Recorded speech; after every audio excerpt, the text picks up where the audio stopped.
Good afternoon, traders. Hope y'all are having a fantastic afternoon. I hope this Monday is starting out just right for you. So, how are y'all doing today? I see a few of our friends are here already. Sebastian is here, Randy's here, Michael's here. Good afternoon, everybody. All right. We definitely have a big news story of the day to talk about here. Hey, Jean-Louis, glad you made it. I'm sure, I am 100% sure you guys heard about this weekend. But our former commander in chief had a pretty bad weekend, to put it lightly. He had a pretty bad weekend where some people tried to take him out. And Harold, I haven't watched this yet, but this is Don Jr. talking about the situation that unfolded over the weekend. Stop. We got to get our country back on track. We got to create some unity. We have to start putting America first. And my father is the only person actually capable of doing that because he's already done it. He done it despite the rhetoric, despite the attacks from the media, despite the attacks from big tech, Democrats, rhinos in his own party. And he still had an incredible record of accomplishment. If we had some unity and we had some people working collectively to get this done, we can do incredible things for America. But that's not what the Democrat Party wants right now. No, and it's true. We're going to get political today. But man, I just got an email from a vendor that I use, and it was talking about Donald Trump, and it was like, basically, you know what? There are people on both sides of the spectrum who are good people. We really need to stop saying that if you like Donald Trump, you are, a threat to America, a threat to democracy. We're going to be basically taking out the entire country, right? At this point, given this violence that we are looking at here, we really need to rethink the way that we are portraying the Republican Party, and especially Donald Trump. I mean, realistically speaking, there is no need for this whatsoever. And the hateful rhetoric that is used by the Democrats and their parties has really turned into violence. And it is sick. It is disgusting. And that is what they wanted, right? They wanted to sow discourse all the way back from the George Floyd riots to today. There is all kinds of just poison out there. Hey, Max, good to see you. Glad you're here. The media equals poison. Yeah. Hey, Brian, good to see you.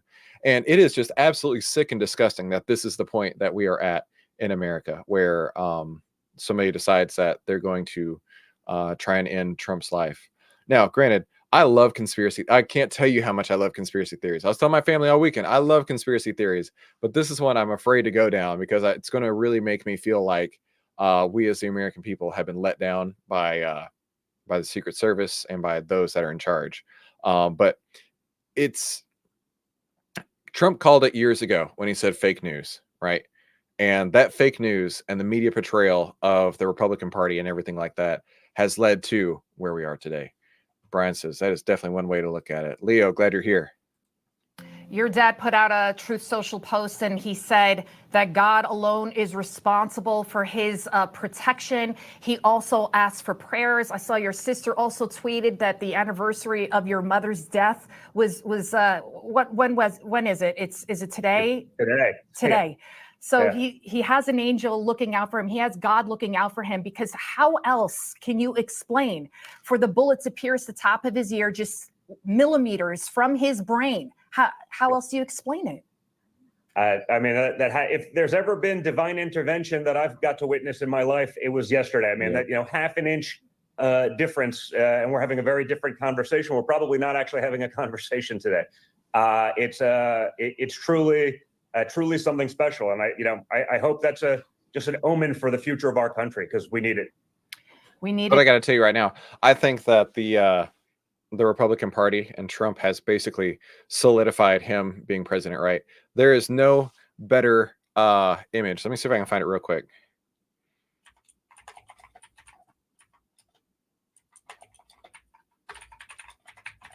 There's no better image, in my opinion, of what an American president should look like than that right there. You got the American flag in the background. He's got his Secret Service members surrounding him. They're trying to take him off the stage, and dude's like, fight, fight, fight. Man, just gives me goosebumps right there, right? That is the kind of leader we want in charge, not somebody who's like, I need Jill to change my diaper. So yeah, there's my politics for the day. Hope you didn't mind. Let's jump right into our market analysis. All right. Welcome to the Outlier Trading Room. While I pull up my document here. Welcome to the Outlier Trading Room. This is smart trading made simple. Save time, make money, start winning with less risk. And for those of you who don't know me, my name is Christopher Ewell. I've twice been awarded top 100 people in finance. I've been successfully trading since 2009, and I am a partner with Outlier, and this is my style of trading with Outlier. Come on, man. Come on, man. Where's my chocolate chip ice cream? Well done, Sebastian. We're going to be using the golden ticket trading strategy, which is the 8 steps to turn profit hacking into pure gold. And it always starts with the market, trading with the trend of the market. I had a theory. I have not back tested this yet, but I had a theory. We had a small losing streak recently. And I was really wondering, like, what are the correlations around this, right? And I got to thinking about the fact that we're now inside of a small winning streak. And I got to thinking, I wonder if there's a really strong correlation between when the SPY has a buy signal in Outlier, right? Because let me pop this over here. The SPY got a buy signal on July 11th. And the last handful of trades that we put on are actually doing really well. But we've not had, let me rephrase it. We've had a little string of losers during this time right here, during the sell signal, right? So a sell signal inside of an uptrend is really a take your profits and go to cash, not a go short type of signal. And we did just get a buy signal. So I am curious. I do want to do my research there, but I think there could be an additional layer of correlation that I want to start layering on. But we always start with the trend of the market. The trend of the market is up right now. In fact, we are really close to where I said I would be starting to go long on SPY. I haven't yet because it hasn't cleared over at the close of the prior day of the signal day high, and that was a terribly worded explanation. The high from the signal day has not been closed over yet, so that's why I've been waiting. That's the way to explain it, Chris. And it's pretty close. It's about 10 cents under right now, but it's not quite there. But the market is still trending higher. We saw that. Now the market breadth. See, this is an idea that I'm floating. Let me just mark it as italic. It's an idea that I'm floating. I'm going to do the research on it. But the market breadth, if we drop the 5 and add the 10, this is the percent of stocks on their on the bull list. And we got a buttload today, 130 new ones today, which is why you see the line like really shoot up like that. Brian asks, will you share how you perform that analysis? Oh, by all means, my friend. I think I'll start manually going through, right? Manually going through the trades that we made, saying, okay, if the SPY was in, it's all if statements, right? If I took the trade, was the SPY in a buy or a sell orientation inside of Outlier? Was the market breadth in a buy or sell orientation? Doing a lot of if statements like that. Hey Peter, good to see you. Happy Monday. How you doing? I don't know why I thought I'd say congratulations. But yeah, the market trend is definitely trending up higher on the market breadth, and especially with 130 names today. I've already done a little bit of analysis because I'm like, I ain't got time. No one has time to do 130 analyses for the day. So I got you. All right, we're going to skip a little bit ahead.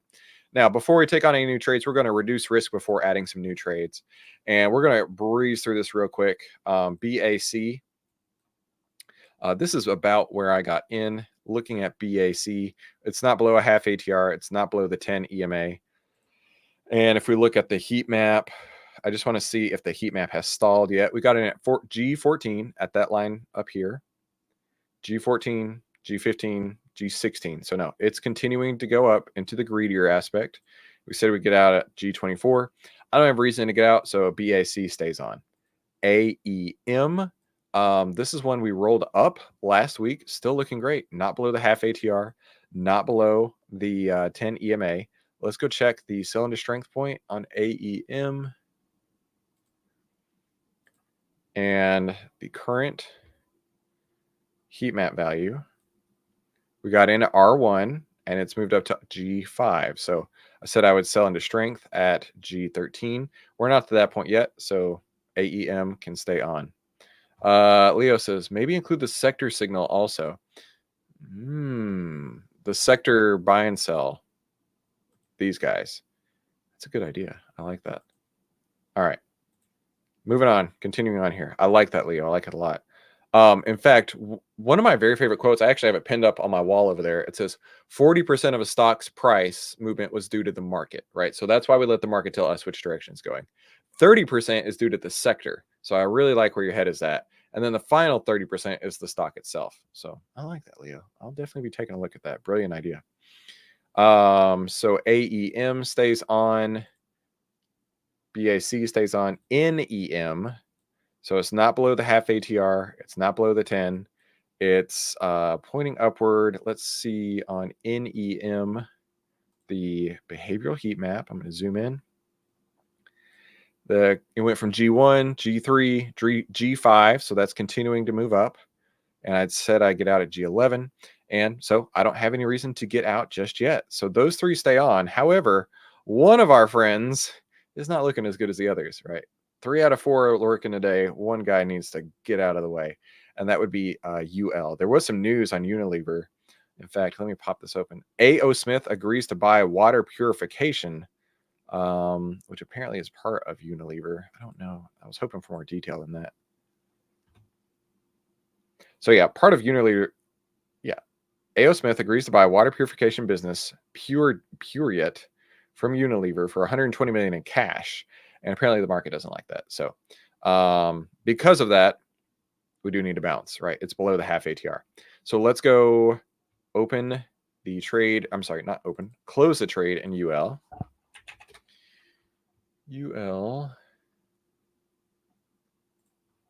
Go over here. Okay, so we were in the UL August 16th, 55s.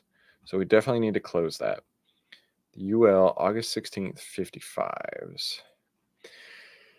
All right, so I'm looking to close current mid prices at 262. I'll start at 260 and see if I can get filled.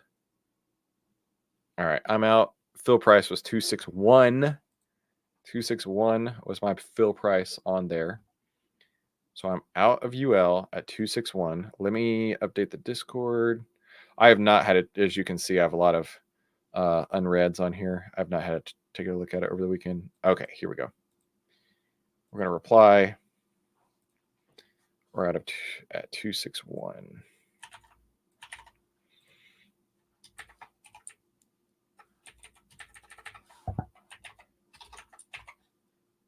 Uh, 55 balls.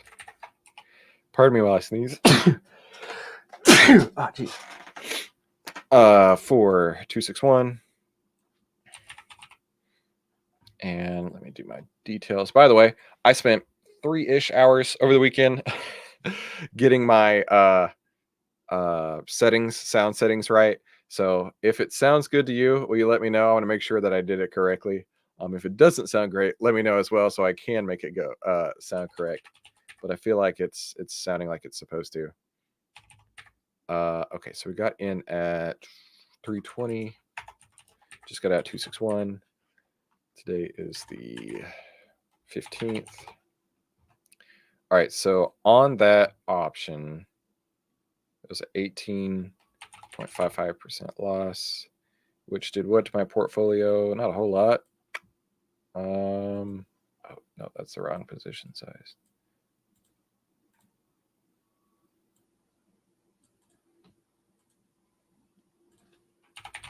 Okay, that was the right position size. And that did what to my portfolio? 2.65%.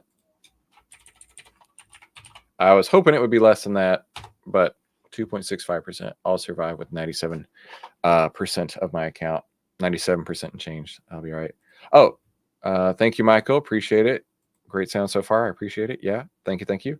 Definitely want to make sure that I have the very best live stream as possible for you. Okay, so we're out of UL. Everything else stays on. They're all performing well. So I'm going to drop UL off my main list. And I'm not coming back to that guy for a while. Give me just a second here. Okay, well, let's move on. So the next step, we've already taken off our old trades, is to look at the bull and bear list for new signals today. And like I said, there's 130 new ones today. So I already filtered them down. I've already copied out the ones that are over 1 million shares average daily volume, and I've already dropped them into the outlier bull list right here. Now, there's still quite a lot, but let's run the scanner on these, and there's really not that many. The scanner is going to check for a handful of things. There's no order blocks in our way. There's no earnings the next 3 days, and the price is moving in our direction. And you can see there's only 6. So AFL, CLS, DUK, KBH, MTG. I have some notes I need to remove on that. And then TEL. All of that looks pretty darn good. So the next step here, by the way, I did think it was interesting that the market with the assassination attempt is still pretty strong, right?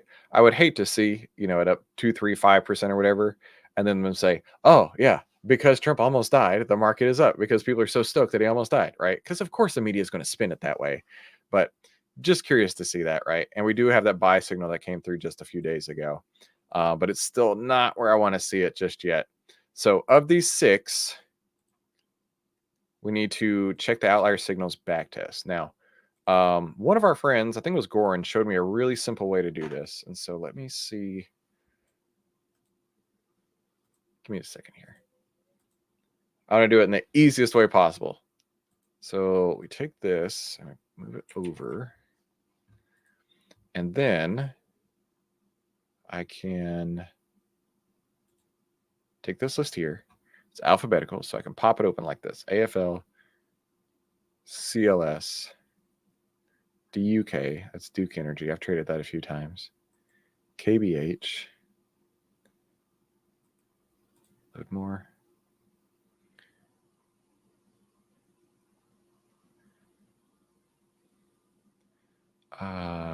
MTG. And then TEL is the final one. Okay. And then I can put this over here, this over here, and this over here. And we're all in the right spot. Okay, cool. So now all we're going to do is look on the performance summary, and we're going to look for positive expectancy. And I'm going to order them from highest to lowest. That way we know in what order to go. So AFL has 11%. CLS has 356%. That goes in front. DUK, Duke Energy, has 43%. KBH, 116%. MTG, 27%. And TEL has 62%. So all of these look really strong today. I like it. Okay.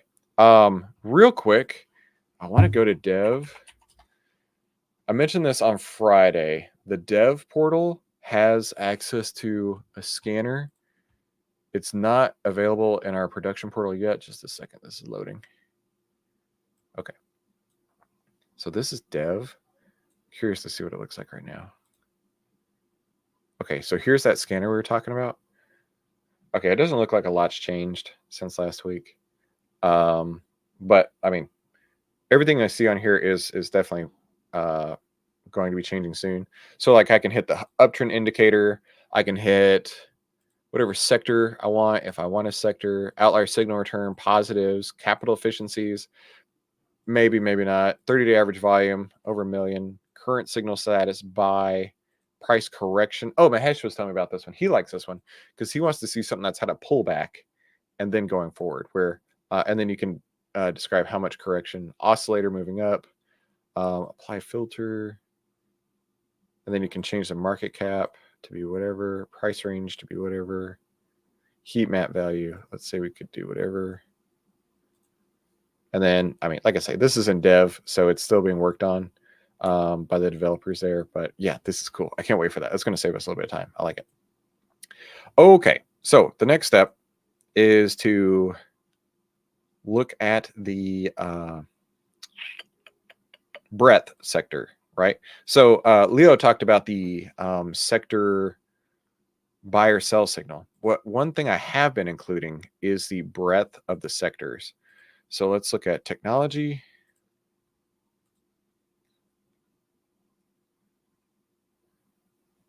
We'll pull up a handful of breadths just for the sake of loading time. We have technology, which I'm looking at this field right here. We have discretionary.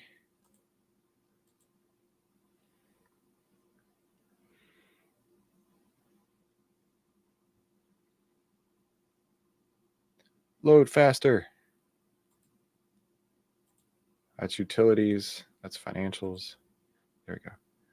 Discretionary. Financials. Utilities. They're gonna be like every one, it looks like. This was utilities. This is financials. That's technology. That's financials. Okay, so I think we got them all. So let's start with this one I didn't do. This one I didn't do. Utilities. Okay, that looks good. So it's moving up and moving up fast, right? Once it gets over 75%, I'm okay with that. But once it crests there and starts coming back down, that's where I'm going to halt trading on these. So utilities looks good. Financials. Oh, check this out. Financials is at a real strong run lately. So this has gone from 75, 78, 81, 84. So that means 84% of the financials have a buy signal right now. That's cool. But once that turns around, I'm not putting on any more financials for a minute. Not until that settles down, comes back down. Because every time it waves up and down. Okay. It waves up and down. We want to be riding the up wave while it's going up. But once it crests the up wave, I don't want to be adding any more. Okay. So financials looks good. Discretionary. Man, look at that like vertical line for today. Still, that looks great. No issues there on discretionary. And technology. So all of these sectors look super sharp to me. All right. So the next step is now looking at the options chains. So what we're going to see for all of them is 21 days to expiration at least, 250 plus open interest at least, less than 50-cent bid-ask spread, generally 20% or less extrinsic value. It puts us usually around 80 delta. So let's start with CLS.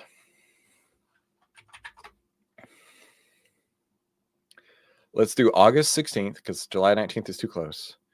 We've got some liquidity here. This one here looks okay. Let's take a look at it. That's a 73 delta versus a 79. The 84 delta is over my $10 limit. This is close to my $10 limit. I'm interested, but it's only 150. So this is really the only one that I'm looking at deep in the money. So 240 over 870. So the extrinsic value. So 240 divided by 870 is 27%. It's a little rich, especially on a $55 option strike right there. It's got lots of open interest. We could do it. We could do it. CLS, August 16th, 55 calls. It's only 10 cents wide. Yeah, I'm good for that. And how many days is that? 32 days out? We got plenty of time. Okay. I'll go for that one. This is CLS, August 16th. And we're looking at the 55s. Mid price is 860 right now. See if I can get 860.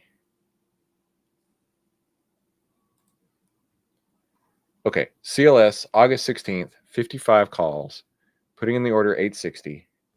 Oh, get your position size. I'm sorry, I forgot to mention that. Get your position size. So I could just type it in over here, CLS.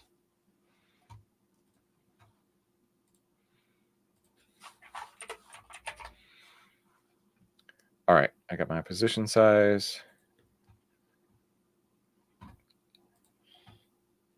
860. Now let me edit it. Let me do 865. Okay, not getting in. Let's try 870.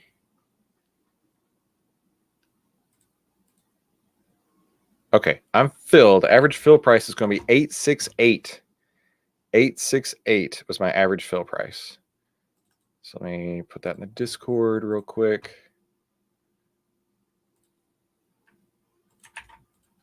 So today's the 15th. That was CLS, and that was 868.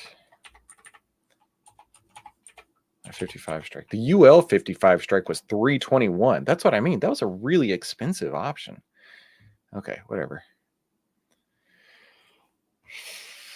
Trade number 1. 715. Trade number 1. Bought August 16th.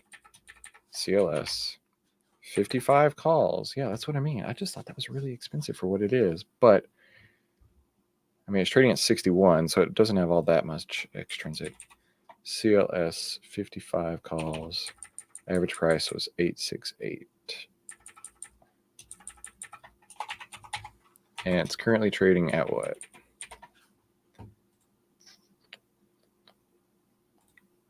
$61.16. All right. We're in CLS. Let me add that to my main list. Michael asks, position size. What means the row shares is the number of shares? Okay, good question. Good question. So this is a scanner that I provide to you inside the Discord in the VIP Investors Toolkit. Whenever you look to set this up, of course, you have the option. You can buy as many shares as you want. You can buy as many option contracts as you want, right? I don't recommend that. I would definitely recommend putting a limit on how much you're going to take for each trade. And so you do that by putting in your account balance, whatever that is, your percent risk per trade, and usually around 80 delta, so I never change that. So the percent risk per trade, you could say 5%, you could say 50%, really don't matter. But the objective here is to say, okay, all things being equal, using the ATR as the equalizer, right? So you could have a very exciting stock like Tesla or a very boring stock like Coke, and they're going to have different ATR values. And that ATR value is what's used to calculate the position size. So in this case, right, if you had a $400,000 account and a 5% risk, that would be 54 options, or 4,300 shares would be approximately the same point. Now, of course, you can do anything you want, right? But this is a helpful guide to help give you an amount of risk that is appropriate, right? Because the last thing I want to do is blow up my account. The absolute last thing. I've done that twice. I don't want to make it a third time ever. And so I only want to risk 5% at max, right? When we took off UL just a few minutes ago, that was a 2.6% loss to my account. So it was half of my risk that I'd take per trade. So we want to make sure that every trade that we put on is risking an appropriate amount to our account, where if things go wrong, it's not going to take us out. But if things go right, it's hopefully big enough where it can actually work in our favor. Okay, so CLS, we'll move on from that. We'll come back to it and fill in all of our details. KBH. Let's go look at KBH. KBH. Oh, that's KB Homes. Okay, so KBH. Let's look at the August 16th. Got a little bit of liquidity here. 417 at the 82 delta. 20 cents wide. 88 cents on 770 is pretty good. I know that's not exactly 10%, but not too far off. So 88 over 770 is 11%. Yeah, I like that. You're welcome. You're welcome, Michael. So that one looks sharp to me. 20 cents wide. I have no issues with this trade. This looks awesome. Let me put this one on real quick. Hang on, let me make an edit on this. Okay, so we're looking at the KBH. August 16th.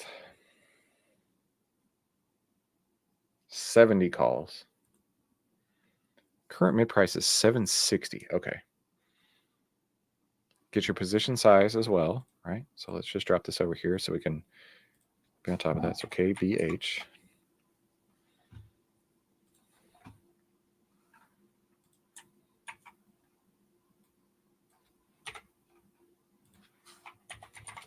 Getting my position size.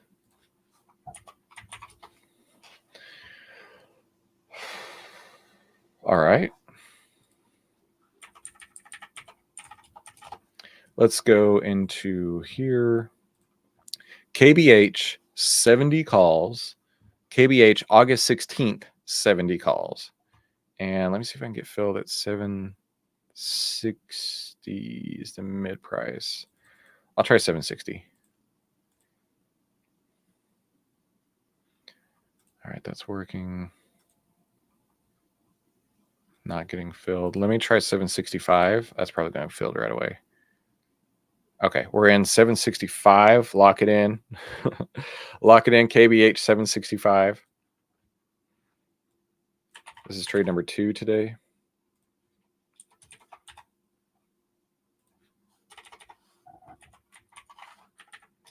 This was the 70 calls for 765. And KBH is currently trading at 76.65. Okay.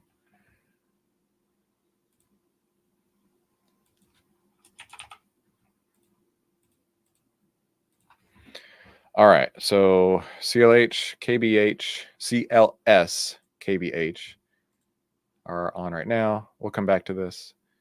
And let's go to the next one. Duke Energy. I know I've traded this one in the past.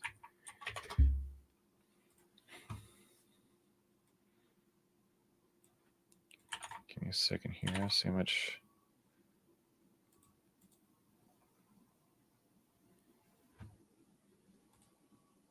See how much I can trade with. I know I'm starting to get a little close.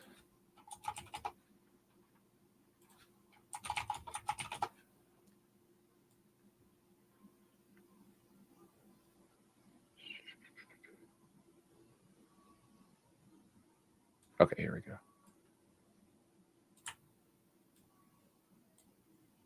Okay, I'm about halfway in right now. That's what I was trying to figure out. Okay, good to go. Let's go to Duke, August 16th.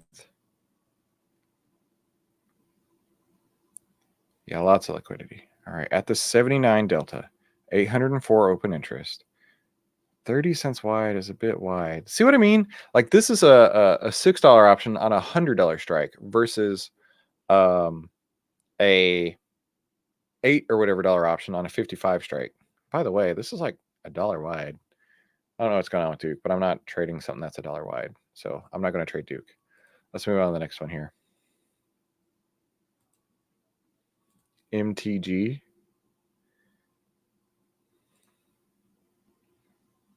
I mean, it's coming back down, but it's still wider than I'm comfortable with. MTG.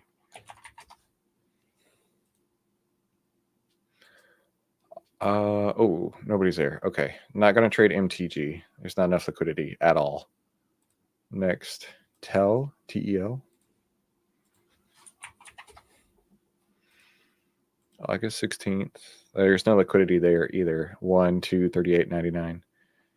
All right. And AFL.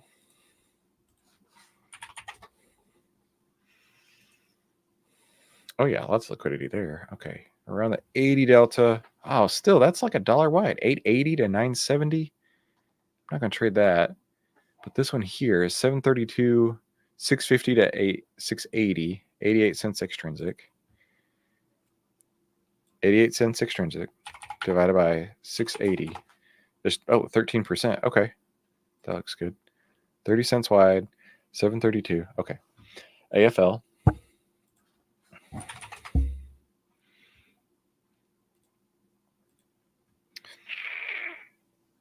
August 16th. 87.5. All right. Mid price is at 665. I'll start there. Working at 665 on AFL, August 16th. Not fill. Let's go 670. That's still not in. Let's go 675. We're in a little bit out of time. Okay, I'm in. Average fill price is going to be 675. All right, so 675. Lock it in. AFL, August 16th, 87.5 at 675.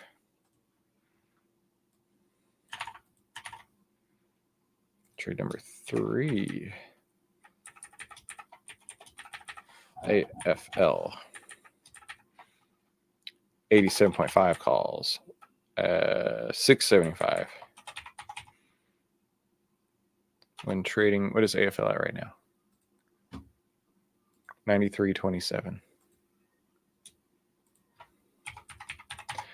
Okay, so put on 3 new trades. So we took off 1 trade earlier. Took off UL. We kept NEM, CBAC, and AEM. And we just added these 3: CLS, KBH, AFL. Time value is the same as extrinsic value. Really similar. There may be some give or takes in there, like some row. If you're familiar with all the option Greeks, there may be some row. There may be some vega. There may be some things like that. But yeah, in a nutshell, time value is the same as extrinsic value. And extrinsic always goes to 0, no matter what, on every option, period. I want to pay as little of that as possible, right? So yes, basically the same thing.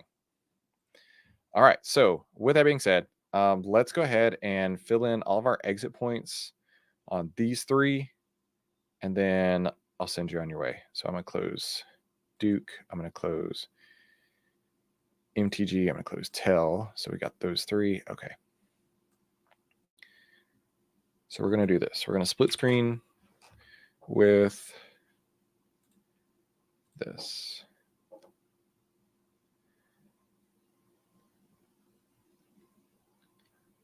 All right, so let's start at CLS.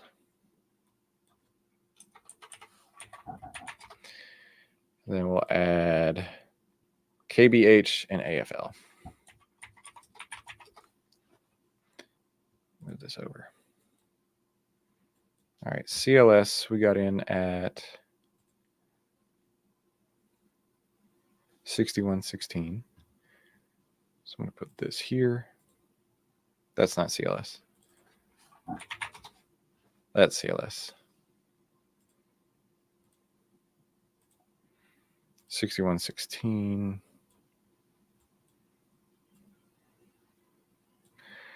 And a half ATR down gets us right at about 60.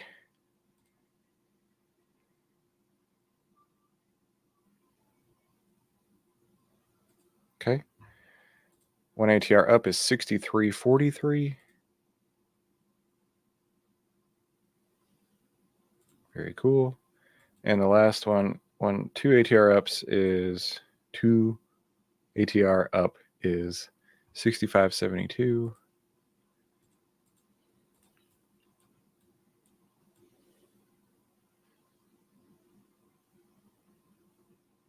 Okay, that works right there.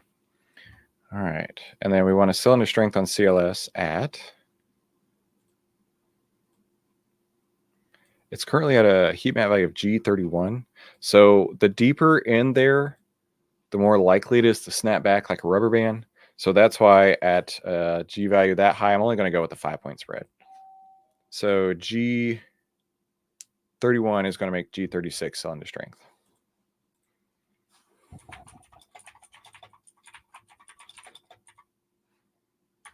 Okay. Let's go to the next one real quick. KBH.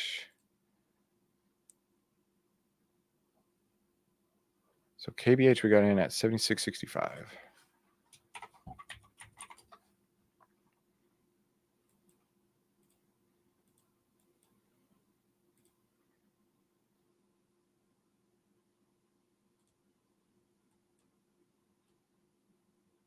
Okay.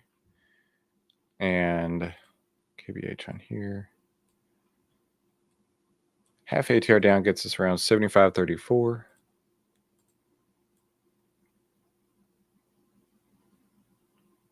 Okay, that'll work. It doesn't have to be specific on the nose exactly to the penny, but you want to get close, right? 79.06 is a roll up. It's more important just to know what you're going to do when these things occur, right? If it's 79.06 or if it's 79 or if it's 79.12, it doesn't really matter as long as you have your game plan in place. And 81.54. Okay, that'll work there. That was on KBH. And last one's AFL. AFL we got in at 93.27.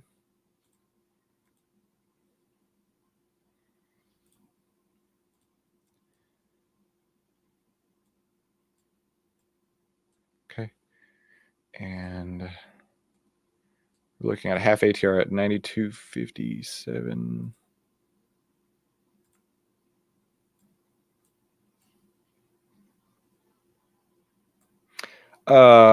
Michael asks about what do you use for a higher, what you use the higher ATR values. So the ATR value is, it's pretty much on every chart you can add in, super easy. It's a relative measure of how much movement there is over the last 14 days. And it's a calculation that comes through here.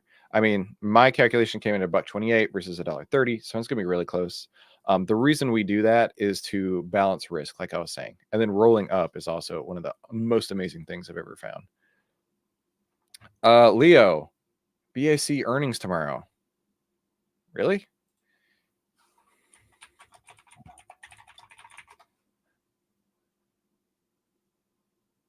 Oh, scheduled for July 16th.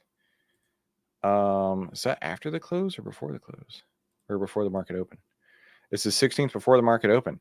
Oh, my friend, thank you. What do you... Oh, frick. It's already 3 o'clock. Well, we're in for the ride. Yep, there it is. I totally missed it on my account right there. Leo, I probably would not have been holding that. But you know what? Here we are. Sometimes that happens, right? Of course, I position sized it correctly. Fingers crossed, only good things happen. But either way, I'm in for the ride. Man, Leo, I wish you'd told me. You did tell me about 6 minutes ago. I only saw it right now. I'm sorry, my friend. All right, let's go to this last one here. AFL. I do have, why is AFL not showing up?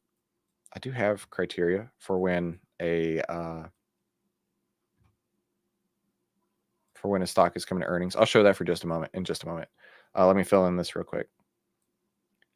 94.49.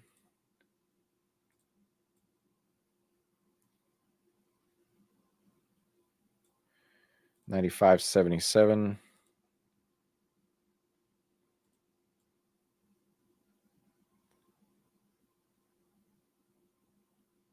That'll work. Okay. All right. So AFL cylinder strength at what? I don't think I got that on KBH. I'll get that in a second. So it's currently at G9. And so a 10-point spread. So G19.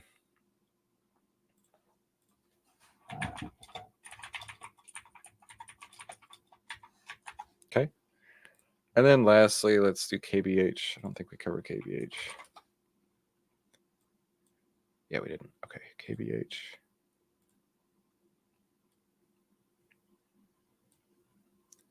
G5. That's also going to be a 10-point spread. So G15.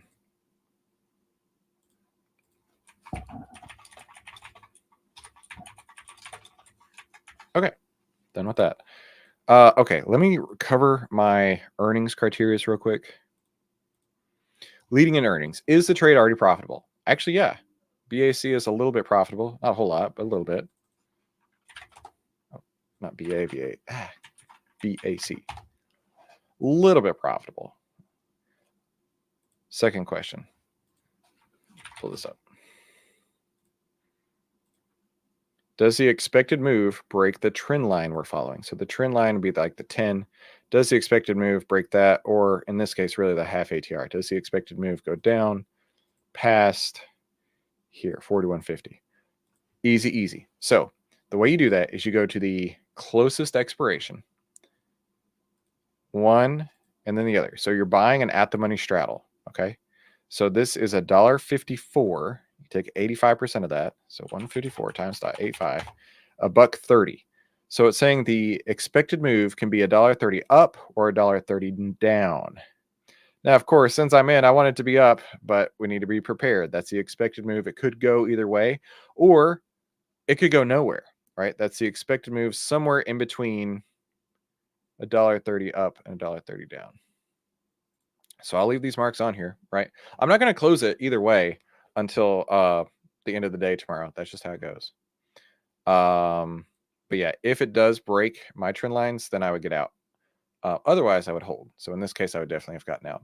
And unfortunately, I did not see that ahead of time. I definitely do wish that I had. Max asked a couple of questions. What's your opinion on getting into a trade when you have earnings in 10 days and a contract's in 30? So my criteria is I don't want to have earnings in the next 3 days. You can play a leading up into earnings trade. I've done that many times and been very successful. I don't generally like to hold into earnings. This was absolutely a trading error on my part because I didn't see it right there on the screen. And unfortunately, I didn't see Leo's note until after the market closed. What are your uses of the ATR lines? Making sure the stock is acting according to plan or it's for taking profits. Couple things. So first thing with the ATR values is calculating position size. And that's why I was saying earlier, you can calculate a really exciting stock like Coke and have the same amount of risk as exciting stock like Tesla as a boring stock like Coke. Because when you factor in the ATR value into this, right? So if the ATR value is $1.50, take your account balance, multiply by the risk that you want to take, and you divide that by 2 times the ATR value, it's going to normalize what that looks like. It's going to normalize it, right? So if you have an ATR value that's huge, you're going to have a really small position size. If you have an ATR value that's super small, your position size should be really big. Or not should be, but could be really big. And then as far as why do I do the 1 and 2 ATRs, that's where I roll up. And rolling up is honestly one of the coolest pieces of voodoo that I've ever found. Whenever I roll up, it allows us to take partial profits now. It frees up capital and it keeps the trade on. So you can still trade while still taking partial profits, which is super, super cool. We've done it a few times. In fact, we did it on one we're holding right now. I think it was AEM we did. Yeah. We got in at 73.08 and then we rolled it up at 74.63, which was one ATR up. So the really cool thing about this is if the trade reverses and turns around on you, you actually lose less than you would if you had just held the original position. And if the trade moves on with you, you've already taken partial profits and you can keep the trade alive. So it has all these great benefits for it. So definitely something I highly recommend. Let's see. John Lee says, according to TOS, they're predicting $1.50, $1.60. And I was looking at $1.30. So either way, that's what it's going to be. Trust me, I would not have done that on purpose. I have lost too much money trading earnings to have done that on purpose. But you know what? Maybe it'll work out. Right. That's what Outlier is for, is to give us that leg up in the options in the market, not just in the options market. Thank you all so much for coming to today's Outlier Trading Room. See you right back here tomorrow. Talk soon.